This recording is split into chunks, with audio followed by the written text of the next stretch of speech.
is gonna do the show while Mike's out of town. Dynamic banter. It's really not that different from the regular show. Dynamic banter. And I'll do some history roads. Dynamic banter. Hey, motherfuckers! Hey, bitches! Suck-ass bitch! What's up, you fucking motherfucking cunts? I'm here with my good friend Chloe. Chloe's here. Hey, what's up, Chloe? Chloe! Thank you. It's Chloe. That's my name. And you're in a beautiful rainbows garden. This is where I live. You're in a wonderful rainbows world where you live. Is that where the Teletubbies are? Mm-hmm, yes. They're my children. Doesn't it look that way a little bit? A Like little the bit. Teletubby land? Yeah, I love it here. Tinky Winky.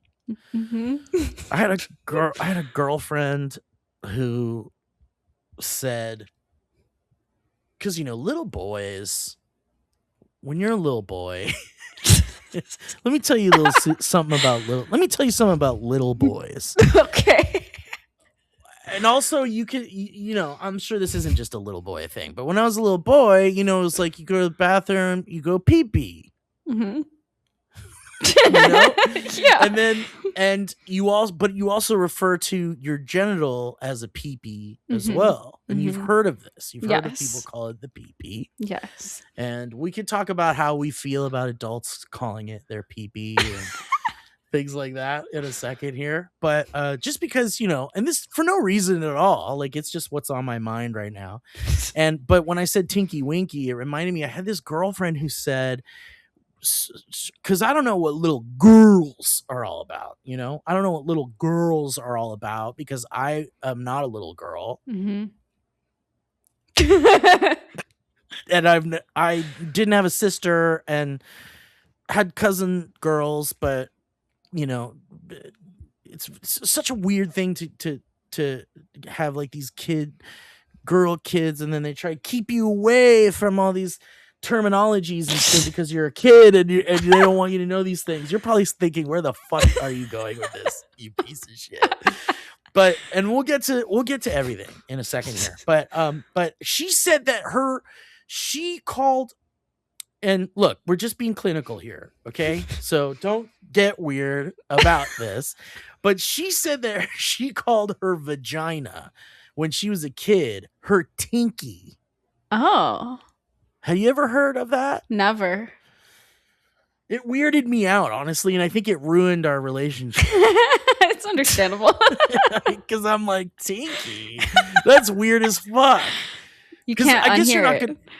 You can't, well, no, I never unheard it because it is so bizarre, and also, but like but there's also like different names for grandma in like other cultures and shit, like Meemaw and Peepaw and shit like that. And you don't have to answer this question, but was there like a weird term you used for your private areas, or were you just like, I gotta go pee, I gotta tinkle? Did you ever say I gotta tinkle? I would always just say like, I gotta pee. I'm going to the bathroom. Little Chloe. Yeah. As far as I can remember. I don't know. Funny. I was very mature. But do you know people who had like weird names for their genitals and things? Like have you met anyone that had weird names for their genitals even in adulthood? I've definitely heard stories about people like dating adults who referred to their parts as like a wee-wee or something. I'm like, you're an adult. Like, I don't know. It's just weird to me. Wee-wee's weird. Yeah. Is wee-wee better than pee-pee? No. They're the same. They're the same? They're the same to me. I don't like it. But what if someone's like, hey, girl. Like, what if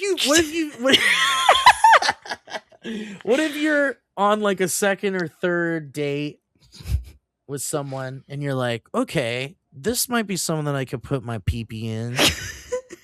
This person might see my pee-pee at some point. I think there's just some people that maybe get away with it. Like, I think I don't want to get too personal. Chloe Rosewood in the Mhm. house. Yes. Welcome to Dynamic Banter. Thank you for having me. Yeah, this has been a long time coming. I've been trying to get you on the show for a minute, and you've always been in our list of people to have on the show because Mike loves you as well. I love him too. I love you too. You're such a sweet little angel Thank you. put on the earth to entertain and to be a good person, and you're a good person, dude, and I like Thank to have you. good people in my life, and so far I've had nothing but good people guest on the show in my summer. I can't say about the studio guest episodes if they were all good people, but so far I've had pretty mostly people with good hearts, good intentions. I feel like you have good intentions. Have you been told that? Thank you. Yeah. I like to live that way. I don't want to stress myself out by being a bad person. I feel like I would just be stressed. Have you always been that way? That you were kind of like a little sweetie, too sweet for your own good sometimes, maybe? Yeah, honestly. I think my toxic trait is that I'm too nice sometimes. Yeah. So I'm actively working on that. But yeah, I can't help it. I just I drive when I'm driving, I'm always going to let people in. Like, go ahead. I know. Go ahead. You know what though? How can I ask? Is it inappropriate? It's inappropriate to ask a lady how old they are. Do you talk? Are you weird? Are you not to be like? Are you weird about your age and you're not going to tell us? But are you like? No. It's okay. It's okay. I'm not weird about it. I'm 30. Okay. Mm-hmm. So I'm a little older than you. Okay. And what's the? Do you like driving? You like driving? Yeah. You're good. You're a fan of driving. Do you feel like you've met people who are bad drivers? You've driven with people who are bad drivers. Yes. And what do you consider a bad driver? Someone who's bad in bed also. Bad drivers are bad in bed. Yes. They don't care about the other person. They don't. Yeah. They're very selfish. Yeah. Rapey. I don't like that. Yeah, I don't disagree with you. The thing is like I was raised by a very sweet woman named Stella. Okay. Beautiful name. It's so similar to the Spanish word for the stars. Oh. Did you know that? The Spanish word for estrella. Oh. Estrella. I love that. But it's and there's also a dog that lives in this apartment building, in this building commune that we live in, and the dog's name is Stella, and it's like kind of weird for me. Like it's weird for me. Like I don't think it's kind of, my mom listens to this fucking show, dude. I can't get her to not listen to this show, and I want to say you might be getting a more reserved version of me just by a slight margin because my mom listens to this fucking show. Well, she loves you. I know, and dude, she texts me, I'm your number one fan. Aww. And you're so talented and you're so sweet and funny and all the time. And I'm like, Mom!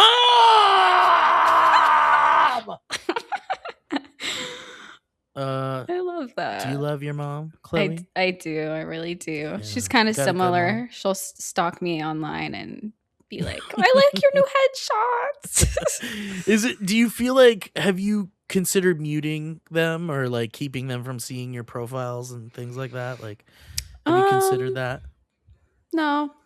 Because you're like, fuck it. Listen, this person wiped my little ass, my little tinky, my little pee-pee.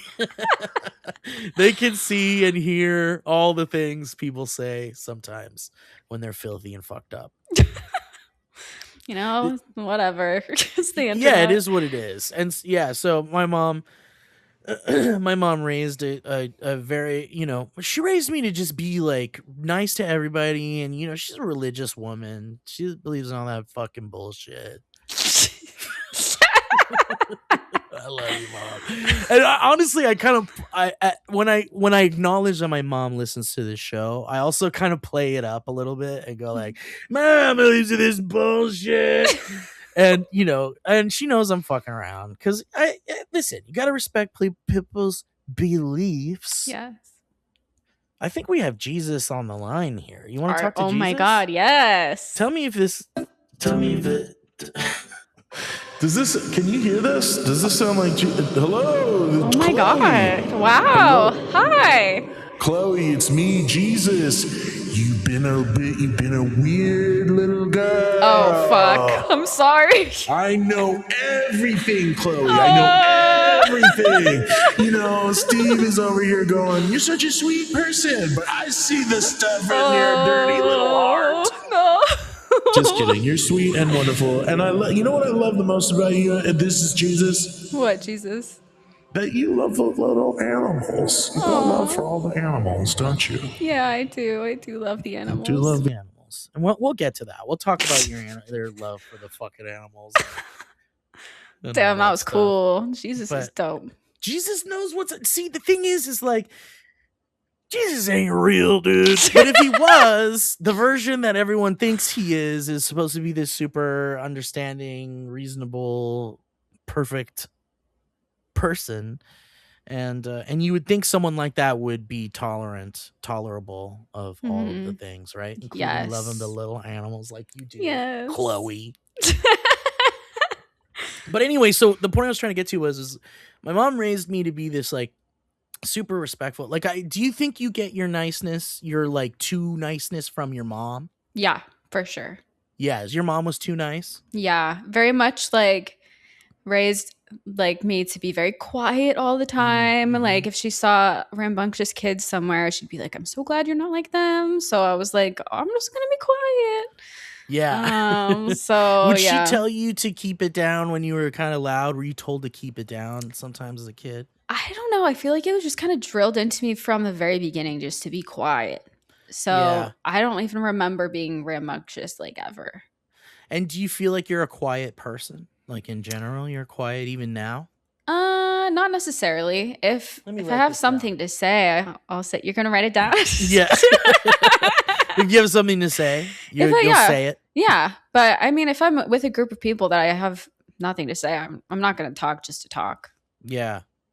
Because I'm just a loudmouth, obnoxious fuck, and I am like, listen to me, listen to what I have to say. It's gonna be funny, isn't it? Everybody look at me. And do you think you have that a little bit of like a look at me right now kind of thing?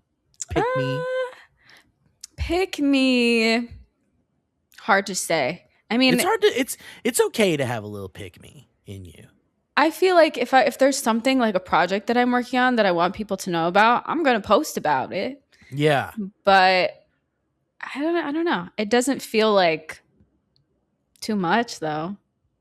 Yeah, there needs to be a balance, I think. And I know that what I've known about you, Chloe, for a while now, because we've known each other for a minute, and we kind of lost touch just a little bit there, like friends do. But there's always an attempt in our lives to be like, hey, come be in my life a little bit for a minute, and things happen and it's fine. But I always know that if I ever am like, dude, you need to just fucking be here for me, then that would happen very quickly. And the same for you. Like if you were like, I need you to be here for me right now, I would totally just be here for you. You're the best. We're friends, dude. Yeah. And also, when you become friends with me, you definitely enter into a kind of contract that is, if you need help, I will be there. If I need help, you need to be there, kind of thing. It sounds kind of demanding, but I think that it's worth it. Yeah, it's friendship. It's friendship. Yes. I love that. You fucking piece of shit. Friendship is magic. Friendship is magic, and friendship is wonderful. Friendship is the new friends. Sometimes friends. Do you have like a friend family? Yeah, I'd say that I do. I feel like like you mentioned, we kind of fell out of touch for a second. I had a really shit day job for like a year where I kind of fell out of touch with everybody.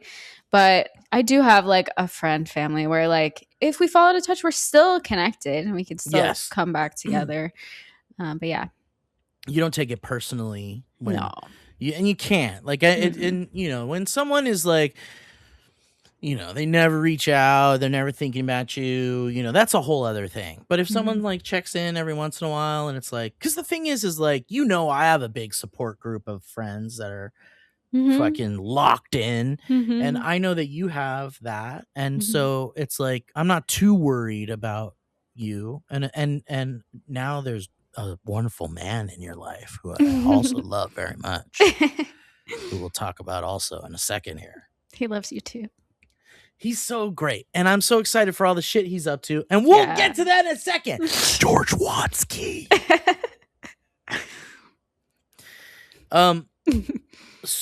Yeah, and when what I've known about you is that you were like, at one point you told me you were like, I want to be in things, I want to act, I want to like be on camera, and you know, and I was like, dude, fuck yeah, bro. Go for it, man. If you've got that fucking bug in you, then I say go for it. And, you know, as a supportive friend, you got to be like, yeah, if that's what you want, then you fucking go for it. And so, but you know that in order to like live in that world and be an entertainer, you also kind of have to be a pick-me kind of annoying person in certain circumstances. Yeah. You know, some people can't help it, like me. It is a mental illness that I blame on my parents.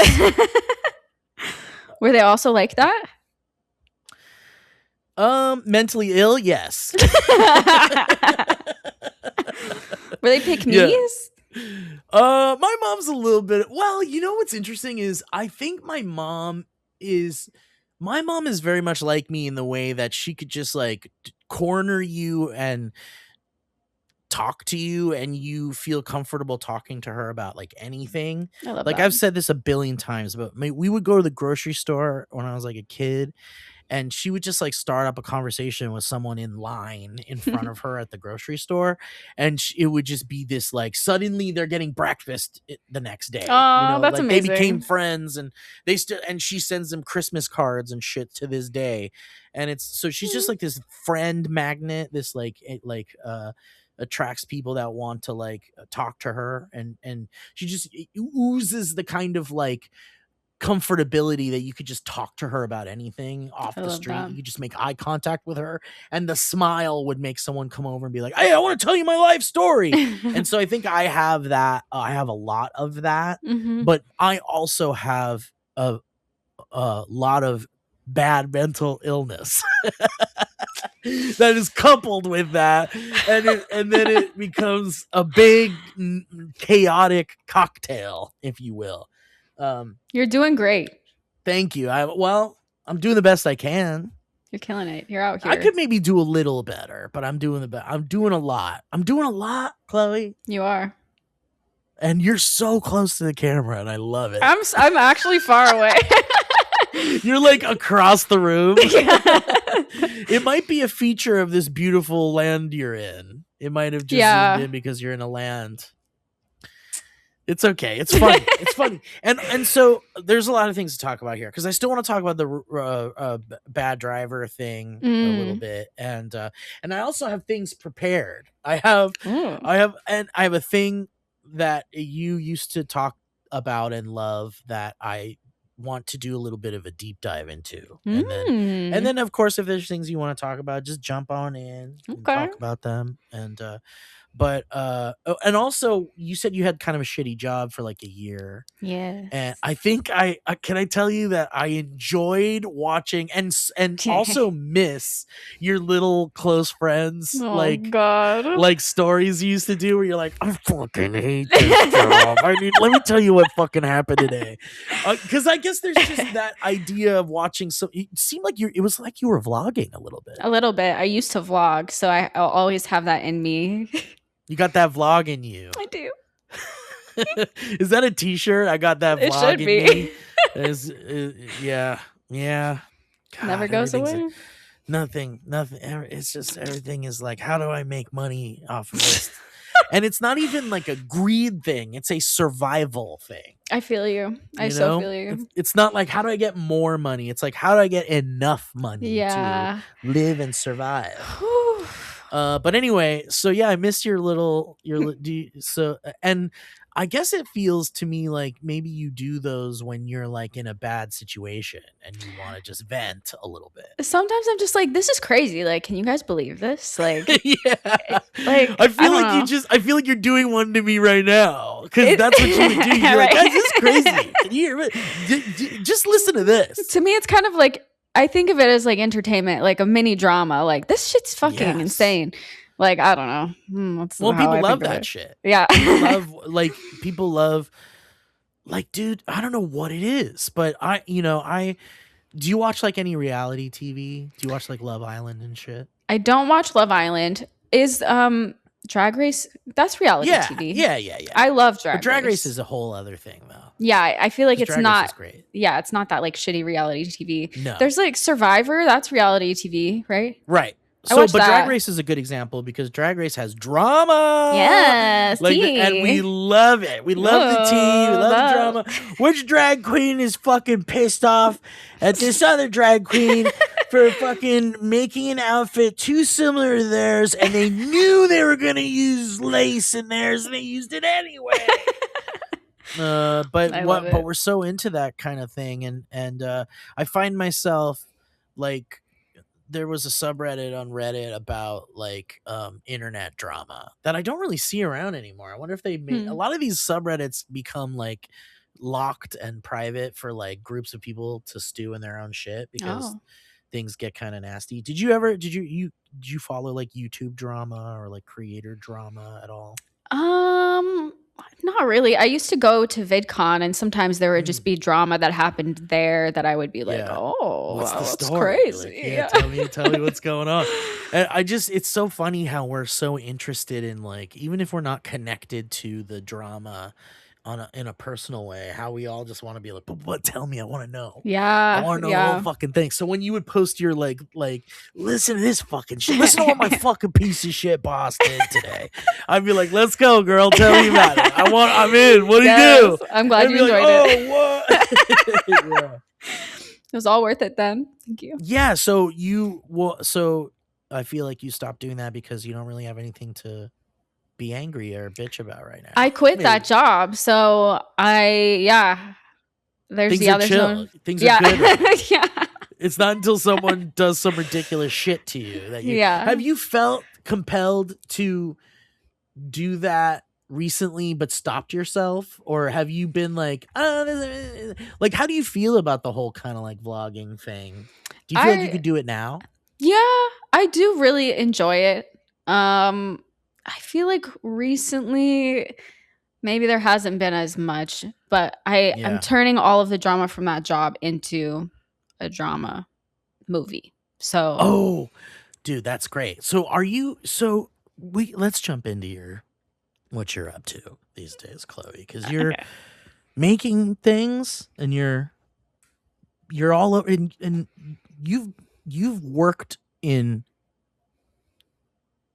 indie productions and sketches, and like you've been in sketches and stuff. Mhm. And by the way, did you know VidCon is happening right now? Oh wow, no. Oh my god. Wow. Yeah. And my friend Harley got invited, name drop. And he invited me and another friend to like go to this like Snoop Dogg Dope Zone VidCon opening party event. And I was like, that sounds insane. Like, this is like hologram. Like, we had this bit where we were like, in the future, it's like hologram Dorito. It's like, we're going to go to the hologram Dorito arena, crypto NFT Dorito arena to see like Billie Eilish's head like perform for the first time in like 150 years. Like, we were just joking about like what future like creator events will be called and sound like. And that's what this sounded like to me. But it made me, I was supposed to go and I didn't go, and I probably should have gone. And I'm just in this very like, I don't go to things anymore phase in my life. But I shouldn't be in that phase of my life. I should be going out and doing things while my legs still work. Yeah. Where would you go? Well, there's a lot of places. I love Disneyland, and I love going to fucking man, child, baby events. That's fun. Toy events where they're like, new toys, new toy shop just opened, you big fat baby. Come and look at these toys, you little baby. And I'm just broken, dude. I'm a broken little boy who never grew up really, and that's why I have toys everywhere around me. That's cool. It is what it is. But anyway, so I was looking at this VidCon shit, and I was like, just out of curiosity, I wanted to see who was going to VidCon, like who are the featured creators and stuff. And dude, I've never felt more old in my life. I have no fucking clue who these people are. Oh man, Ding Dong is gonna be there, and Whip Whap and Pooper and Emily with a 3 instead of an E is gonna be my god, there. wow. Flippy Dip is doing a fucking Flippy Dip is the #1 VidConner right now. It's so crazy. Yeah, dude. I just couldn't believe, time is just crazy how quickly things change. Internet time is extra fast. Yeah, because in going to VidCon and stuff back in the day, some of the creators from back in the day. Like, I feel like, did you meet George back then? Yeah. Yeah. And and a lot of folks from back then. And so now they're all like aged and tired and burnt out. Everyone's aging beautifully. Yeah, everyone is aging beautifully. You could say that. But yeah, it just kind of blew my mind a little bit. But so what are you working on right now? And then also we have to tell the audience that you have worked in the adult industry and have seen secrets in the production side of the industry that I would love to dish with you, speaking of the tea. Yeah. So here's kind of a timeline. I was working as a production assistant, and also so in the adult industry, when you're a production assistant, sometimes you're also a photographer. Sometimes you're just directing while the director's out smoking a cigarette. Your wardrobe, who fucking knows? Wardrobe, hair, and makeup. So PA really is more like assistant director because you're wearing all the hats. So I'm really grateful for that experience because I was able to learn so many different parts of production. And honestly, it's great. The adult industry, it's not perfect, but they pay really well. Everyone's generally very nice, open-minded. The days go by fast. Everybody's happy for the most part on set because the days go by fast. Yeah. And they're getting paid enough, which I feel can be rare in more indie type things. For sure. So super grateful for that experience. But I transitioned out of that into working a 9-to-5 in the service industry in a company where I was managing a cleaning company. And I'm not going to say the exact company because I don't want to get sued. That makes sense. But I worked there for 9 months. It was hard going from being freelance for so long and then just having a 9-to-5. For sure. But yeah, asshole boss, super MAGA bro, douchebag asshole. Yuck. He was very, very stereotypical MAGA, big truck, big loud truck, would go through a tunnel and honk really loud just to startle everyone around him. Oh God. Machismo garbage. He was just compensating for little pee-pee. Exactly. And feeling very insecure about little pee-pee. Yes, and I think he was probably actually just gay, but he wouldn't even let himself realize that he was gay. Dude, that bums me out so bad that there are people who are gay. Full stop. So on Pride. I hate it when people are gay. I hate it when people are gay. Moving on. No, I hate when it bums me out when people. It upsets me when people are gay and they are afraid or And look, I understand. There's many circumstances that it's very complicated, and it's very easy for someone like me who has been straight as an arrow.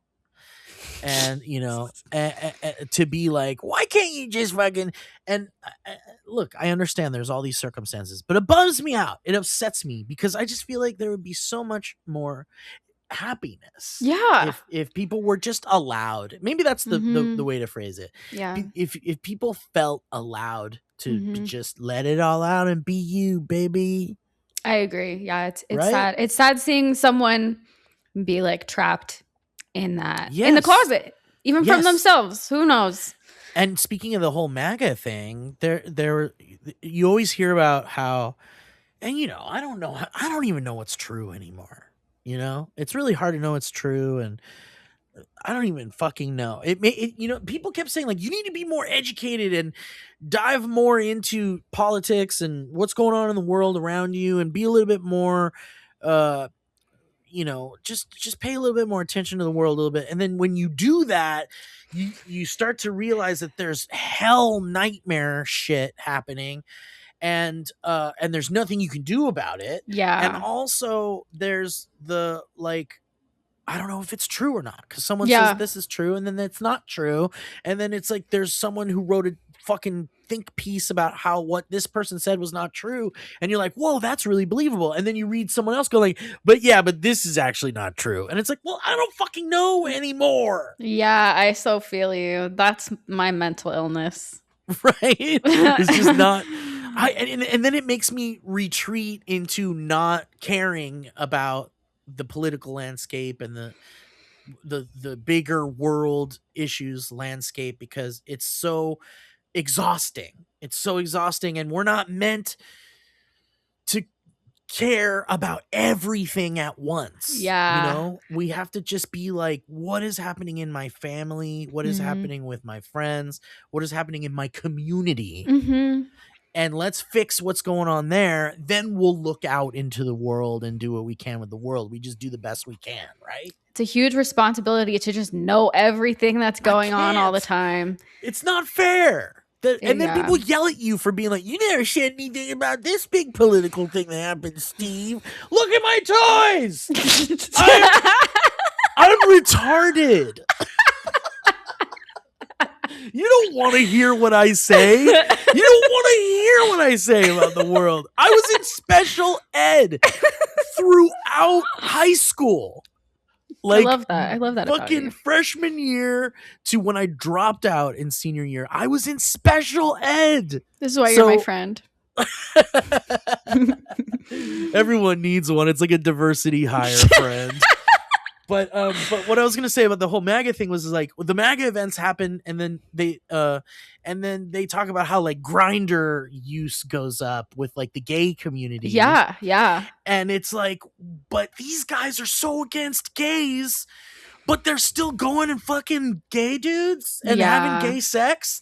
They're hiding it, and they're hypocrites. And if they would just join the side that, if they would just come out as bi or gay or whatever, then people would feel more represented by these politicians that are so angry about the gays. Yeah, it's crazy. And then things would be maybe nicer. Maybe someone could be a Republican if the Republicans were nicer to the gays and more tolerant of the gays and the whole spectrum of LGBTQ plus. Yeah, it's crazy seeing how it's still not accepted so many places. Like, I remember growing up and like kind of witnessing on like YouTube and Tumblr like this huge like gay like revolution of like, oh my god, there are people like being gay online and like talking about being gay it on Maine. Yeah. And like I feel like it kind of went from like the early 2000s of it being a joke if you're gay to like being accepted and normal, like within the past like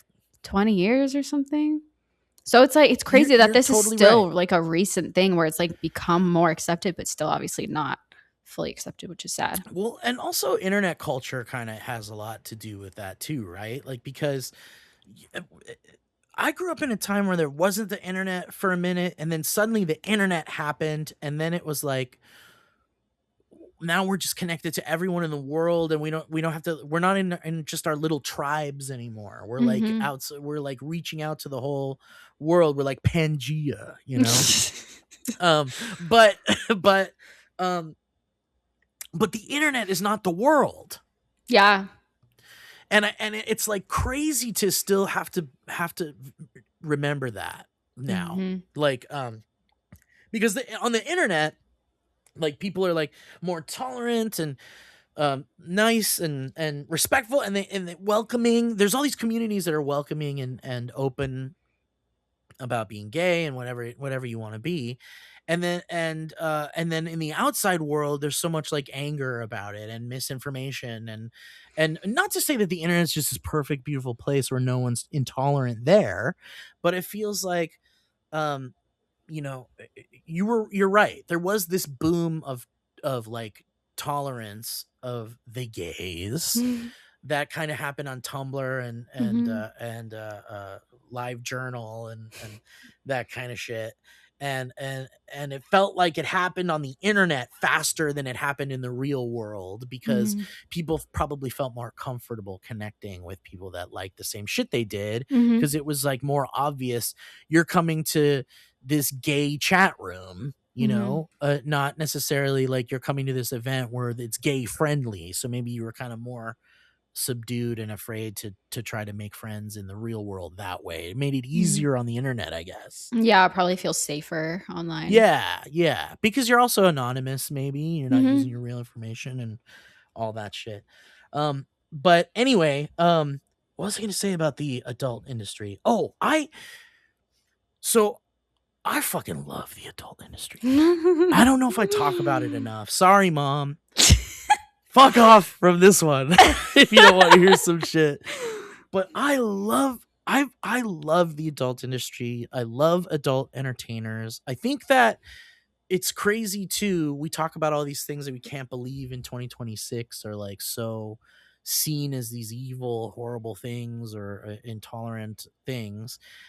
And I think the adult industry gets so much shit for being what it is, for even existing. Like, there are people who would want to snuff out porn and take out the adult industry.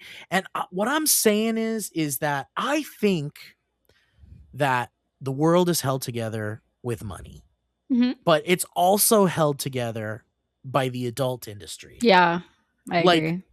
fully. If we did not have a way for people to get their rocks off in an easy way, then there would be fucking chaos. It would be bad. Yeah.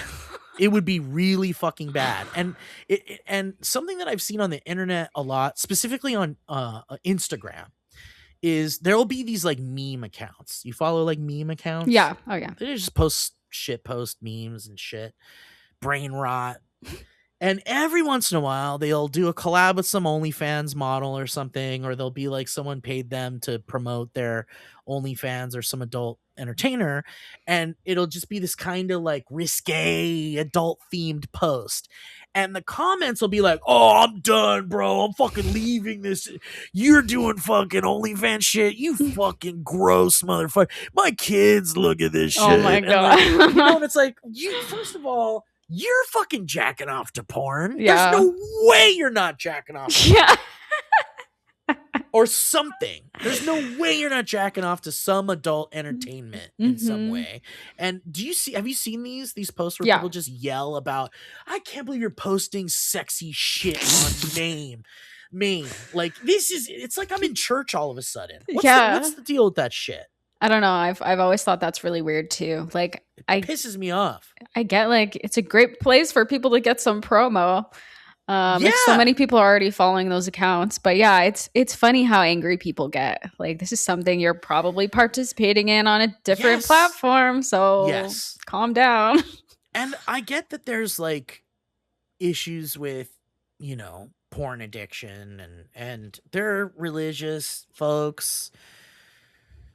who think that adult industry is bad, and you know, we're not gonna fix all this shit. We're not gonna. The thing is as much as people want to eliminate the adult industry, there's another side of me that's like, I don't want to just eliminate these people that don't want the adult industry to exist. I want some middle ground of like acceptance that sex in general is just a thing that we are inherently built to do. We are genetically built to do. It is like one of the most primal connections, you know, other than the other primary bodily functions. But it's like our purpose as a species is to have sex and keep making more of us. That's like our DNA. And so sex in general should be this thing that is like seen as a absolutely normal, perfectly safe, wonderful thing. I agree. Because we're here because of sex. Yeah, the stigma is so strange to me. It's like, so strange. I don't know. I didn't realize how, like, I knew that there was stigma, but until I like got into the industry, I didn't realize like what, like, I couldn't compute, like, bro, why? I don't know. I still can't compute it. Like, yeah. What is the industry's view on that? Did you get into conversations with people in the industry about that kind of thing? About how risque and how, you know, oh, here comes, like, you know, they would do like the adult awards in Vegas or something, whatever that show is. And, you know, I've had friends who go to that. Well, you're cool. Damn. Hold for applause. And you know, the people, I know that there are people that live there. They're like, oh boy, here comes the circus. It's coming into town. Here comes all these gays, big titty women, and people that fuck each other for money. Like, what? And you know, all the fucking there's even those preachers that are outside Comic-Con going like, guys, oh my gosh, comic books are the devil, Wolverine is Satan, and like crazy shit like that. And it's so fucked up to me. It's like, did the industry folks, you know, talk about that kind of thing? And yeah. I mean, I feel like the thing that affects most people when it comes to stigma in the industry is like their family's perspective on it. Like, is their family okay with it? I feel like most people's friends are cool with it. I don't know. It depends on your circles. Yeah. But I think most people that I've met have had some kind of hurdle to jump over with their families. Yeah. Because they're like, you're selling your body. They just don't understand. Well, and it's also weird too that because I do get the whole thing where it's like, you know, if you have someone in your life who is an adult entertainer or has an OnlyFans or some shit, and I get the idea of being like, I don't want to see that. Like, that's my sister or that's my daughter or whatever. And it's like, I think it's just the secrecy and the secrecy around sex in general, as at least in the Western part of the world, because I know there are other parts of the world where they're very more open about sex, and you know, people talk about how their parents would walk around the house naked, and you know, I think that's weird. But I don't want to kink shame. No, I think it's weird. I think it's weird, but only because I was raised to be like, you fucking cover your shit up and you never share your fucking shit with anybody, and never ever be naked in front of someone you don't know, and all that kind of shit. And I think that if there was better education about nudity and sex in general, then we'd probably be more okay with our loved ones being a sex worker or working in the entertainment industry, right? Yeah, I think so. I mean, I feel like a lot of people use porn as sex education, which I don't think it should be used. Like, there should be better sex education so that people don't feel like they're using porn as sex education. Right. And then I feel like people just don't realize too, like, people get tested all the fucking time in Right, the industry. right. Like They're they're probably they're safe. Yeah. they're safer than the average person who's Right. hooking up with someone at a bar. Like Right. so much safer. They're testing, like if the average person goes to get tested, they're probably getting tested for like 5 different diseases. Right. In the adult industry, it's like 10 or more than that. It's like things Holy that you've shit. never heard of. So like Right. it's so much more advanced and like I don't Yeah. know. I think There's it's just- safer. Yeah, and I agree that I don't think porn should be sex education, Mhm. but I think that porn should be seen as a normal aid Mhm. for, you know, loneliness or, you know, de-stressing or Mhm. just enjoying a good a good fun movie with your loved ones or your friends to get the mood going or something or whatever. There's all these great uses for it, but I think that like you know, it's just I don't know if we'll ever get to a place where it'll just be accepted as like regular media, because I think that we're like, I think the biggest thing in the way of that is, I mean, I don't know, not to be like a fucking kind of a broken record, but religion, I think, Mhm. is a big block from adult entertainers and the adult industry and sex workers. I agree. And religion's a big problem in a lot of parts of the world. And if we're Mhm. talking about freedoms and choices and not being afraid to say you're gay or Mhm.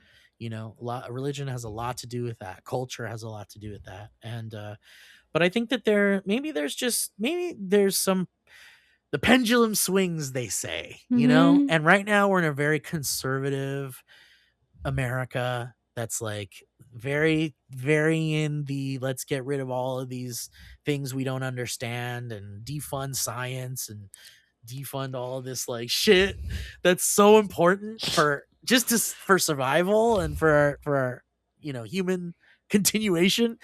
But you know, maybe the pendulum will swing and we'll get some more progressives in Mhm. there, and someone will be like, hey, we need to do something about sex education, and we also need to change the way that we treat and think about sex workers. Yeah. And, as like they're monsters that are Mhm. disgusting, disease ridden, like sex maniacs, when in reality, Mhm. like a lot of these people are just like us in every way, and Mhm. they just found a way to like make money doing something really awesome, Mhm. and you're jealous, bitch.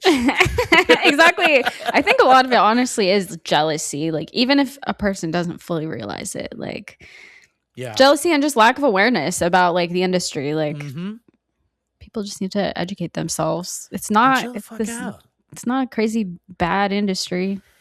Yeah, I mean, I think most people who probably feel a way about their thing that they love, that gets a lot of shit, and you know, even on the opposite side of the political spectrum and things like that, a lot of people believe, like, you know, if you just educate yourself on this thing, you would understand. You know, like we can transition into your veganism. Are you still Mm, doing that vegan thing, I Chloe? am, yeah.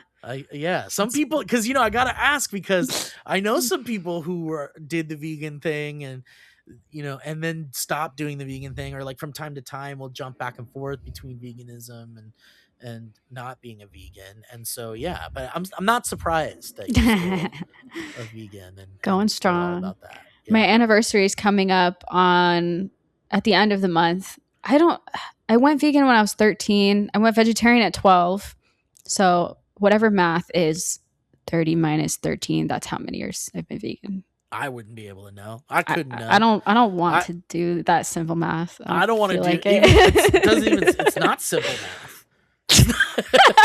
It's hard. I have to use math. my fingers. I don't don't want really to use want my, to. I always have to use my fingers, and I'm, you know, people have a way of making you feel like shit for doing that. You know, like I tie my shoes with like the bunny ear thing. Hell yeah. still, Hell yeah. Too. Like I avoid having shoes with shoelaces because I don't want to be seen doing the bunny ear thing. But like I said, I'm A guy who has a Anyway. lot of toys. a guy that has an adult man, middle-aged man that has a lot of toys. But yeah, like so veganism. So you're like the coolest vegan I know. Oh, thank you. because you're pretty cool, but also you're not like a piece of shit about it. I appreciate it. You're like very chill about it. You're very like, let me show you some articles. Let me show you come to your own decisions. You're not like, because I'm a meat eater and you're my friend, and I know you don't cast people out for being who they are and for their cultural stigmas or whatever you want to call it. But speaking of things that you feel strongly about, that because I think you as some of my earliest memories of you are you saying, and tell me if you remember saying this, and if you still stand by this, you were like, I'm gonna change the world's view on meat eating and veganism. Yeah, I feel like that's been something that I've been working on for a long time. In lots of different ways, and I have plans for the future. It's something I'll never give up on, like wanting to spread awareness about. Yeah, it's important because, man, we keep learning things about animals as we start to dig into deeper technologies and more research. And, it might be another reason why they want to stop the research in a lot of that area, because they don't want us to know how actually like sentient and conscious a lot of these animals are, and people don't like to talk about it, and people don't like to hear about it, and it's an uncomfortable conversation. It's divisive. Yeah, for sure. 100%. Yeah, because I know a lot of people who are like, I love animals, dogs and cats are just the most precious little babies on the planet. We must protect the dogs and cats. I donate every year to these dogs and cats things. Let me have this McRib really quick. Exactly. Dogs and cats are my favorite. This steak is so fucking good. And it's like, that I look, it's funny. It's funny to me to be like, you guys are like, that's very hypocritical. And it's very, it's one, and look, it's kind of like the whole thing, and people get mad about this. We don't have to talk too much about this, but a lot of people talk about the AI thing being destructive, and I totally see it. And as an artist that relies on my brain to make art, I understand that it's a threat to be able to just create art out of nothing, stealing other people's ideas and using other people's things without their permission and all of that. But it's like the almond industry, the corn industry uses so much fucking water, and it's something we need. It's something that's important for people and things like that. But there's all of these terrible things. You're on your iPhone yelling at people about using AI, and it's like, well, iPhones are bad and Apple is bad and these corporations are bad. I can't, and it goes back to that, like, there's too many things to be mad at about. Yeah, there are so many.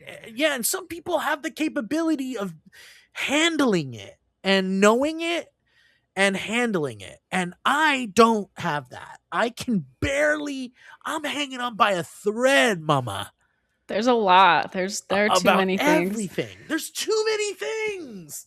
And so, and I understand that there's people that love animals, but not all animals, I guess. And I get that. And it's a very hard discussion. How do you feel about it these days? I feel like what you're saying, feeling overwhelmed with all the fucked up shit going on, one of the reasons why outside of the animals, it's for the animals at the end of the day, like for me, why I'm vegan, but also because I feel like I have zero control or say over all the fucked up shit that's happening in the world.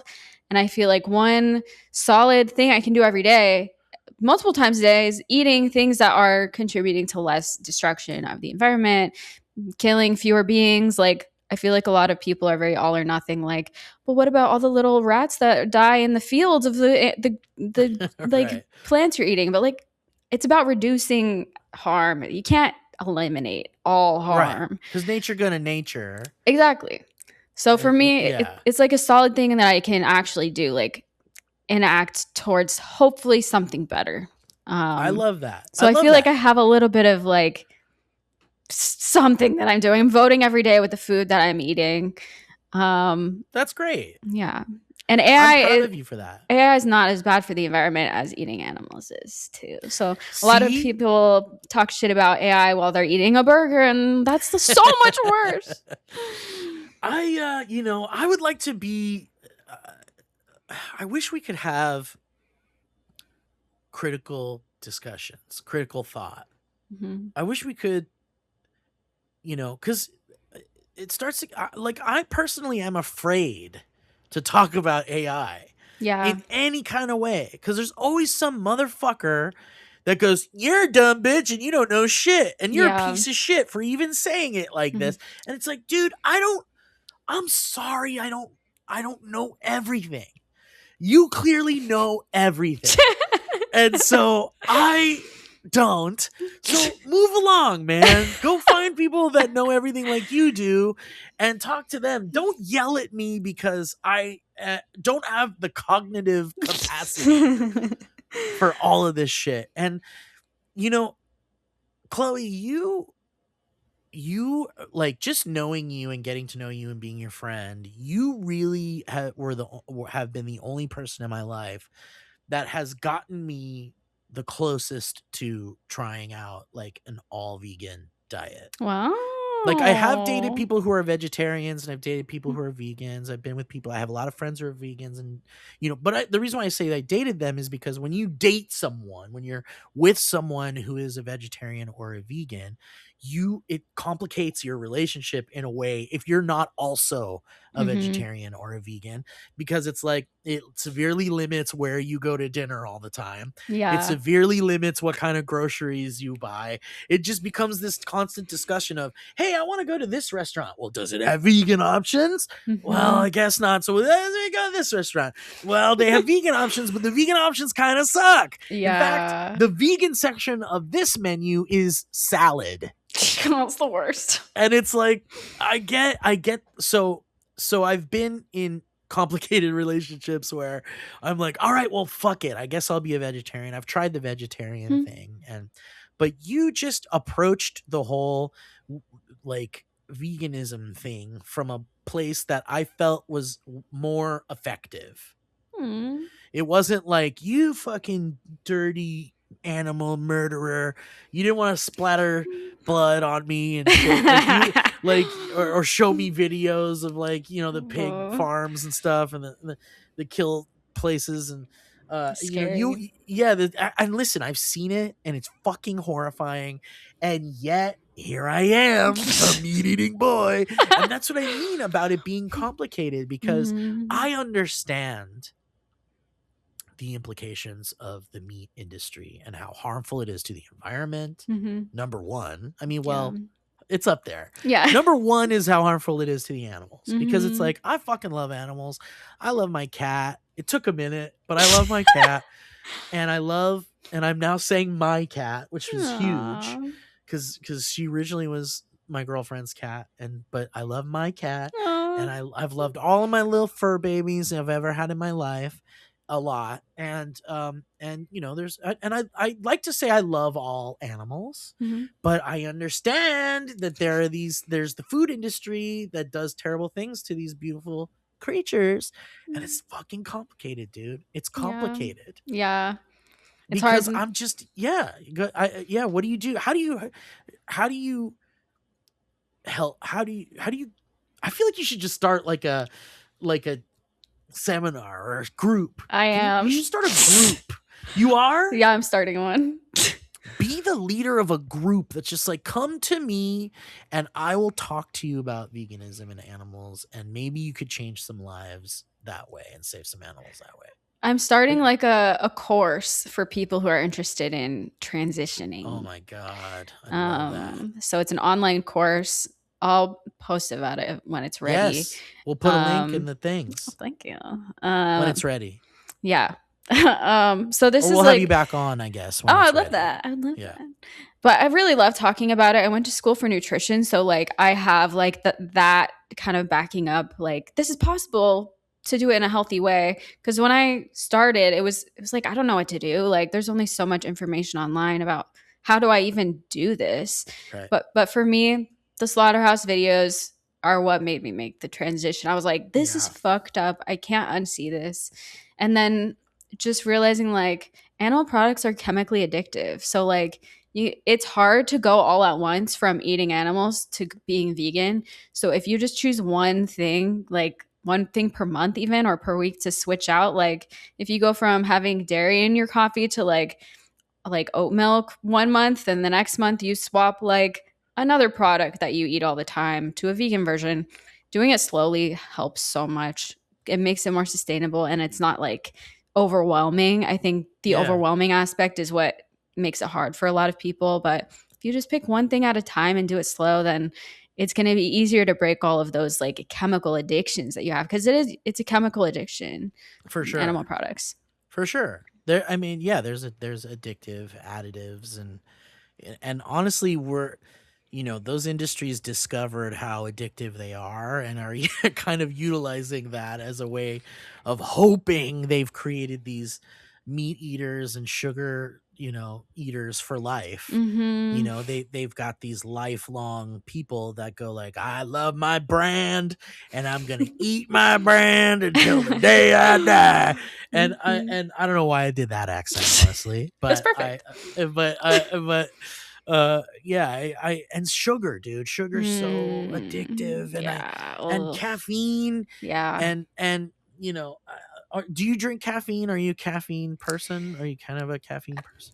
I've gone through big phases of like when I had my 9 to 5, it was like energy drinks. And then now I'm like, thankfully just like green tea. I'm fine. Yeah. But still I do like a little bit of something every day. Yeah.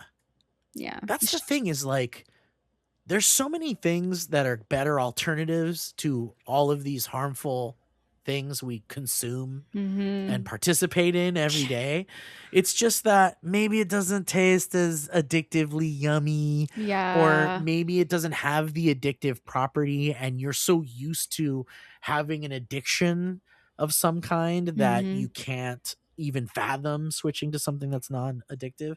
But it's so crazy because the proof is there in every way, including in your own life. Like, if you stop drinking, if you're a caffeine drinker, I'm a caffeine drinker. Yeah. I don't really do dairy. Dairy is not really a part of my life as much as if I can help it. Like nothing in my house is a dairy product. It's all like, well, except cheese. Cheese is the only dairy product. The but most I don't addictive have dairy product. Oh God, I know, really the most addictive.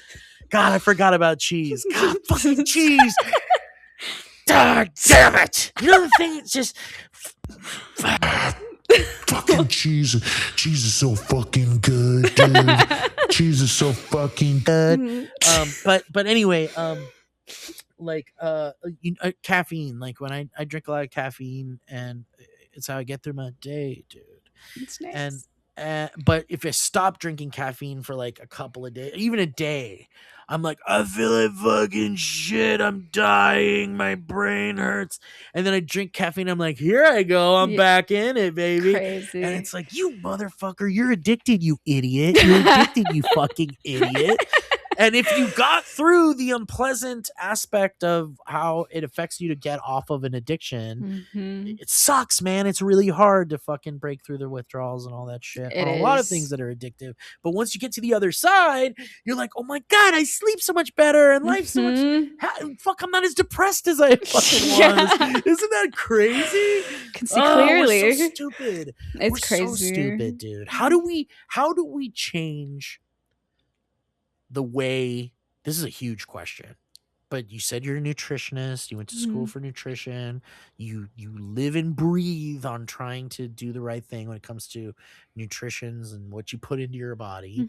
So what do we do to help people who are clearly, and again, I think we're just talking about Western culture again, because a lot of the other cultures, we're talking about the US, we're talking about, just how do we help people to eliminate these addictions? I guess it's kind of the same way with what you were saying about veganism, is like one thing at a time, right? Yeah, I mean, caffeine, for example, if you were to replace it, like, an energy drink with like a cup of green tea, so it still has a little bit of caffeine, weaning off, but also replacing it like with a new addiction, I know it sounds fucked up, but if you can Right. find something to become kind of obsessed with, like if, you know, every morning you're used to drinking a bunch of coffee, maybe you like go for a walk outside instead, or find just something new to like take up that time and like Yeah. kind of distract yourself, or find what it is that I think addiction for a lot of people is they're running away from something or trying to like avoid They're just something. masking something. Yeah. So figuring out like what are you avoiding in your life, or what are you trying to distract yourself from? Yeah. Going to the root of the issue and trying to resolve that. Go to therapy. Yeah, go to therapy.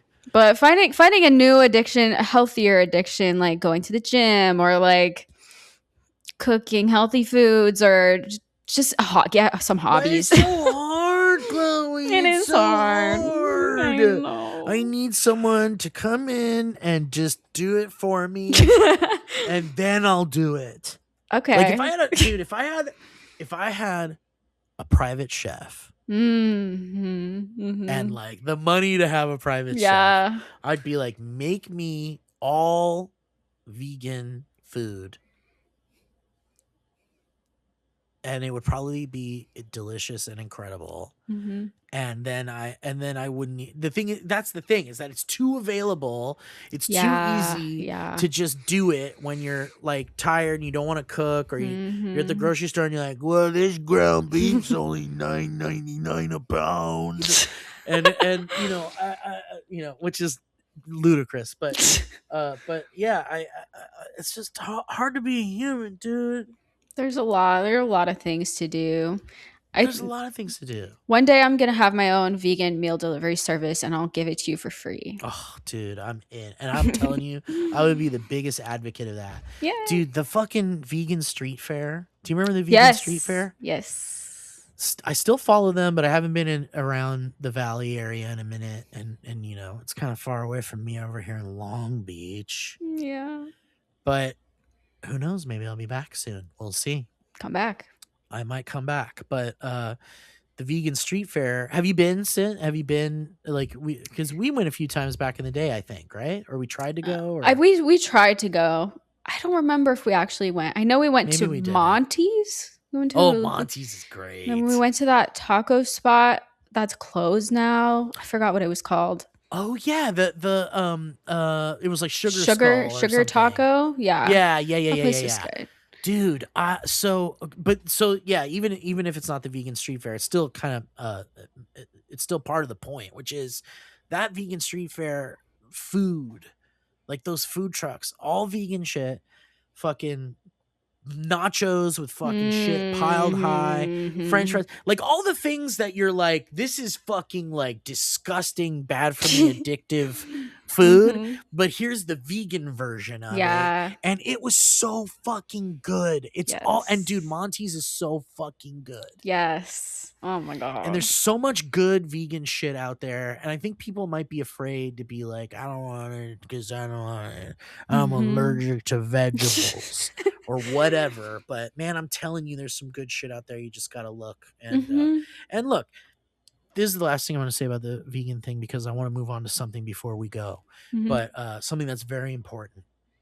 But what I want to say, and you can say more if you want. I'm just saying this is all I want to say about it, which is you know, I think that you nailed it. It's very much like, just pick one thing, and you know, if everything else in your life has to be some destructive thing to the world and your body, then fucking do it. It's your choice. But wouldn't it be nice to have some little boys, little animals, the little girls and boys of the animal world? Wouldn't it be nice to just live harmoniously with some of these creatures that fucking own this planet more than we do, or are rightful to be on this planet more than we are, because of how destructive we fucking are. But maybe just try one thing.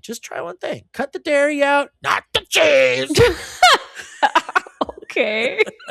I know, and I've always said vegan cheese is so fucking gross, but it's better now. It is better now.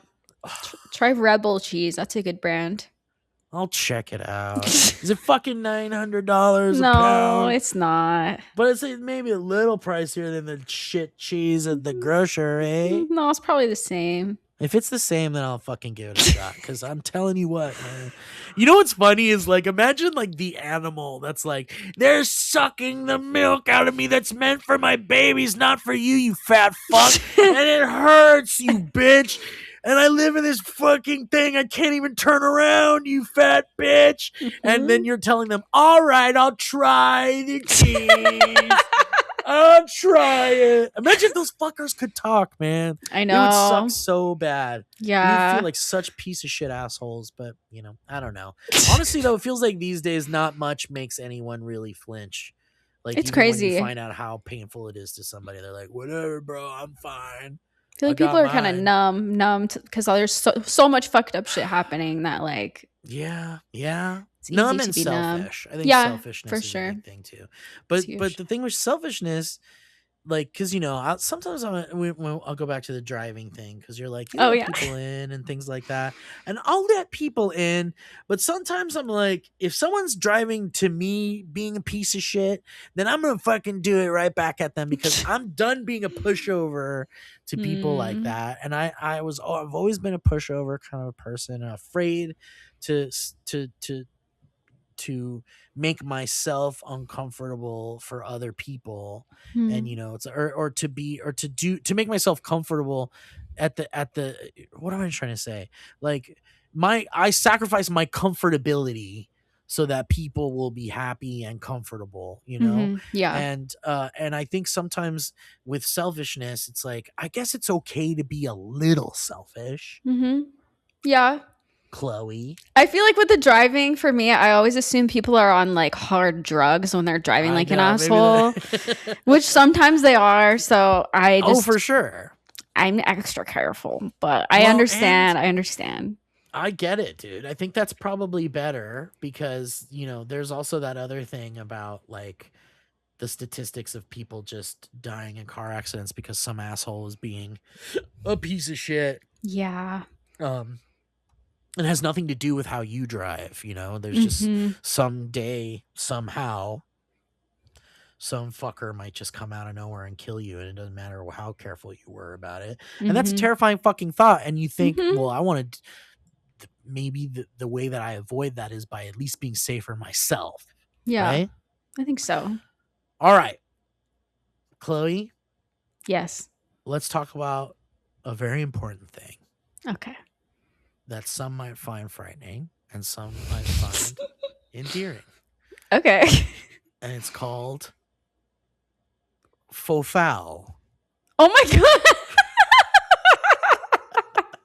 And the thing is, Chloe, is for some reason, I think about you when I see Fofão. I think about you too. We had a connection with Fofão. And I think, but let's show people what we're talking about here. And wow, this is great. And let's show people what we're talking about, and then you could tell me your thoughts about it. What is this? Okay, Fofão. I had to really search around for this. It's been really long for me. Do you see Fofão? Yeah, I'm excited. Okay, let me make sure that this is doing what it's supposed to be doing. Sure. Oh, it's because I'm pinned. There we go. Okay, let's take a look at. Here we go, ladies and gentlemen. This is Fofão. Wow.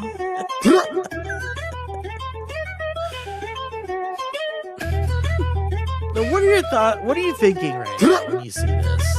I'm thinking that I kind of forgot that his face looked like a ball sack, but now I'm remembering. It's been a minute for me, and I forgot his name, so I'm glad that you brought him up. Yeah, sometimes I'll just remember and be like, what was that guy's name?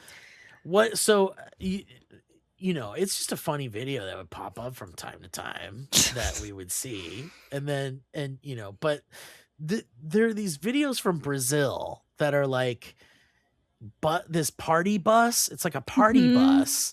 And all of and you can see it kind of here with all the lights and stuff on it. And all of these like different characters come out and do these like ridiculous dance moves and flip around and shit. What is it about Fofão that you originally that appealed to you? I think how ugly he is. It's so ugly. So ugly, but like really good at dancing and like parkour also. Like Right. very talented. Just the outfit, the whole look is so weird. It's so weird. The big long hair Yeah. and the fucking like look on its face. Like, what is it? What is it? I think it's just a ball sack. Oh man, look at that terrifying shit. So, but you know, I just think, what's the hair? What is this shit? What are we looking at? And so I did a little research and I found out, first of all, look at this. Hang on, can you see this? Let me see. Let me No. switch the layout. Or wait, hang on. Okay, we're gonna share a new tab here. This is very important. Which one of these is it? Oh, it's this one. Okay, check this out. Oh. So Oh. that's like the Fofão. So creepy. And it's apparently an alien character, Huh. a fictional Fofão, which I guess the real pronunciation is Fofiu. Oh. Fofiu. And so Fofão is a fictional character from the Brazilian children's TV series Balaio Mágico. Wow. And he's a magical alien from a fictional planet called Fofiulandia. Ooh. Fofiulandia. Who is portrayed by Brazilian actor and humorist Orival Pecini. And he became a hit amongst Brazilian kids in the early 1980s. Wow. He's been around for a minute. Yeah, so it's a 1980s thing, which is kind of wild. And so I did a little bit of research because I was like, what am I going to talk to Chloe about on the show today? I wanted to like prepare some things. And I was like, dude, this fucking Fofão shit, Fofiu, whatever. I was like, we got to dive into this shit. So did you know that there's like an urban legend about this character? No, I had no idea. So I guess it's almost like the equivalent of like Brazilian Chucky. Oh, and so is he like a scary guy? It's scary in the sense that like, cause I really did a little bit of a deep dive here. And I found that some people were like, someone was like, explain to me why Fofão is scary. And someone was like, it would be like trying to explain to you why Bozo the Clown is scary. Okay. Like, or why some clowns are scary. Okay. Because, which is a whole thing. Like, why are clowns scary? I guess it's the makeup, the big smile, and not really seeing the person's real face. But, and also, even if they're not smiling, there's still a big smile painted there. And that's kind of creepy, I guess. Yeah. Whatever. So some people, I guess there are Brazilian folks who see Fofão as like a scary thing. Some people think it's scary. Some people think it's cute and silly, like my friend E.T. over here. Yes. Some people think E.T. is scary. Those people are wrong and fucked up. And some people think E.T. is cute and friendly. And so that's the kind of feeling about Fofão. And that so makes sense. But the urban legend is so interesting because it says that the legend suggested that the doll contained a knife inside of its body. So there was like a doll, like a Fofão doll, like almost like, you know, like Raggedy Ann and Andy, and yeah, you know, Alf or Teddy Ruxpin or whatever. And the urban legend is that the toy of the character had a knife inside of its body, purportedly intended for nefarious rituals and harming children. Oh. And it says the mystery was partially validated when it was discovered that the doll did indeed have a pointed, hard plastic piece acting as its spinal cord. I guess it's like the way that they made the figure. So I found this other thing that shows that it was like a reel from this young girl who has a Fofão doll. And check this shit out. Oops. Open up for found. I'm gonna open it Well, she because I said feel Fofão. like there's something really hard inside, guys. Okay, this is strange. Can you see it? I can feel it, guys. I'm gonna have to open it. I'm sorry. Fofão. It's Oh my Fofão. God. So this person has a lot of Fofão. Yeah. Lot of Fofão going on. So they're gonna cut open this Fofão doll. Oh, I'm gonna try to cut just a little bit because I feel bad since Nova Brink sent me this Fofão. Also, do you notice it's like an AI translation? It's Oh, no. It's auto dubbed to be in English from like Brazilian. I think. Whoa. Yeah. There's a lot of that, and it's weird, and I don't know how I feel about it. I haven't seen that. This doll. So Gatti, only what's necessary to see if there's anything there. I don't want to ruin his clothes, guys. I'm gonna try not to cut the clothes, just the body. What? There's a blue thing? Okay. It doesn't mean anything either, right? It could just be part of the doll's That's body. Guys, look. Look at everything I've cut so Just far. show us This the is fucking very thing. strange. What is this thing? Oh my god. Oh my god. There's something there? There really is something there. I just don't know if it's something scary. So I'm this gonna take means the something clothes to out. Brazilian kids. Mm-hmm. It's like opening up Fofão and seeing if there's a knife in there. This is I'm going to take it off because then I don't have to cut and ruin the outfit. ah. Man, I started this video calmly, but I'm getting scared. It's also weird how the hair on this doesn't quite match the big long hair from the dancers. I like the long hair better. I like the long hair better too. Look how far this goes. Ah! She's so Is- scared. What is this? Is that Look how far it goes. what A is butt that? plug? Is that a butt plug? Yeah. So you could buy this on eBay What is it? and have a Fofão butt plug. It's better than a knife, I guess. It is better than a knife. Anyway, all right, let's wrap this up. All right. Chloe, did you feel educated about Fofão? I felt so educated about Fofão. Oh, I did find this thing really quickly on Reddit that I kind of wanted to share with you that I thought was kind of bizarre. But the original post is deleted, but all the comments are still there. And I can kind of summarize what it was about. But someone was asking a question on r/no stupid questions that asked, how deep are you supposed to wipe? And I was like, excuse-ums? Excuse-ums? Excuse-ums?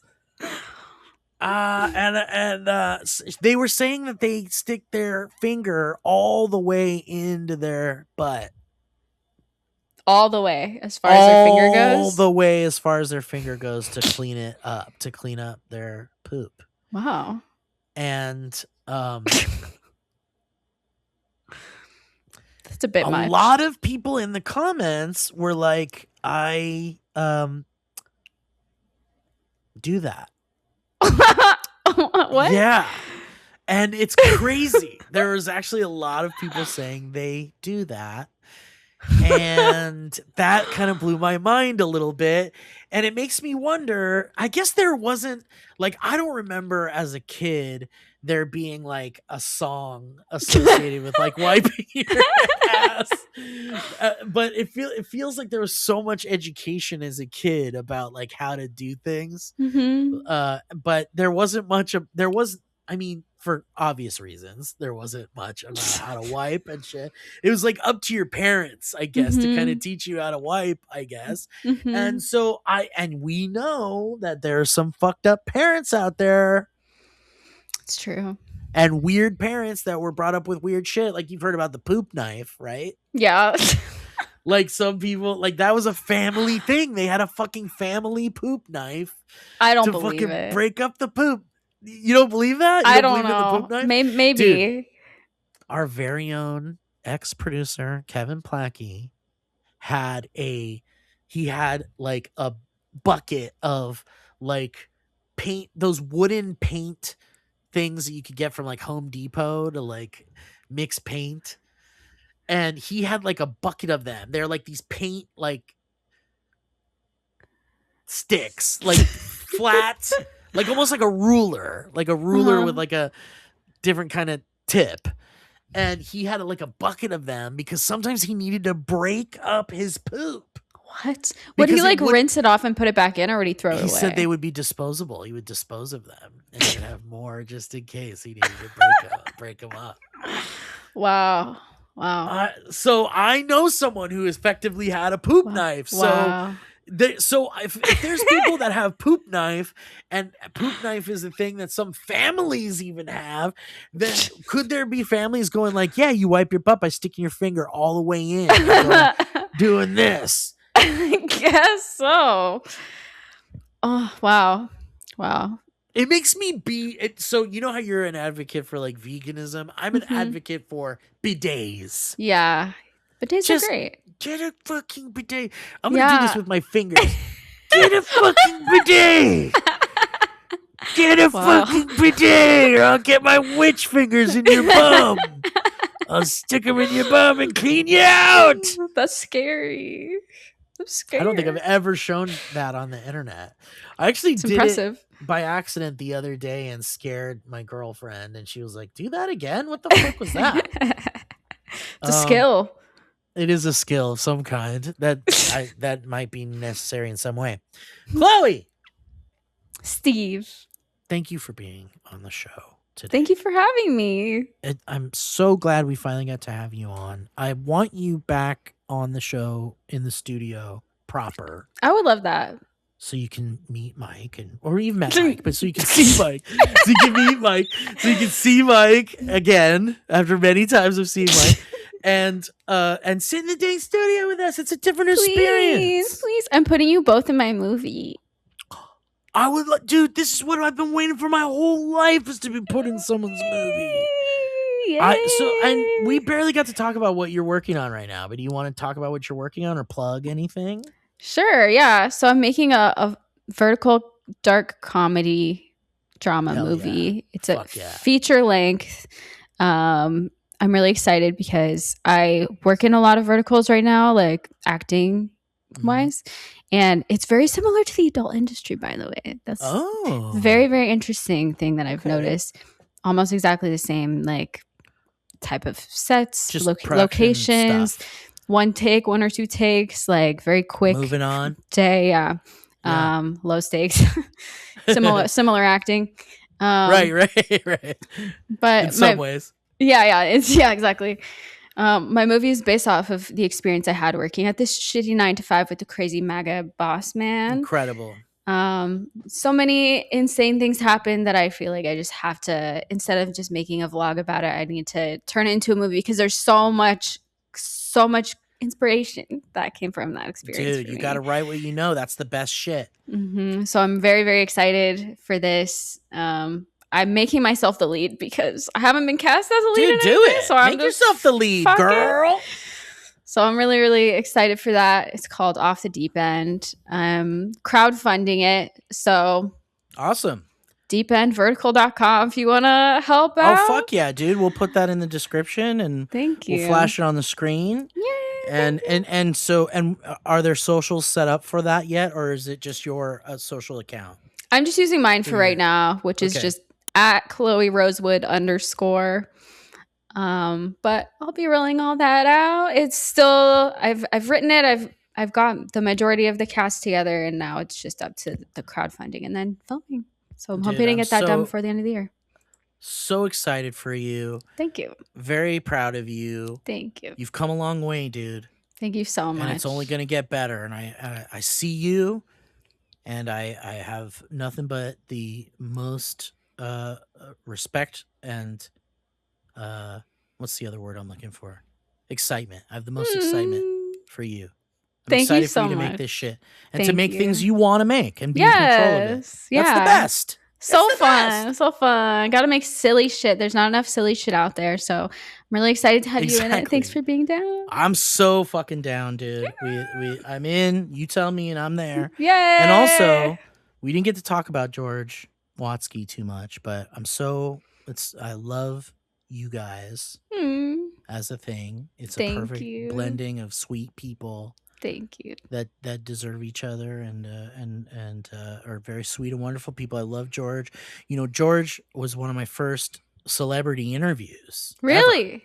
Because we did a SourceFed. I did a SourceFed interview with him, and that's where we created my alt persona, Cuddly Z, for some of Aw. the old school fans might remember. And I still have George. I have like some records of George's, and George gave me like a test pressing of one of his records that I have that I'm like Damn. I cherish to this Aw. day.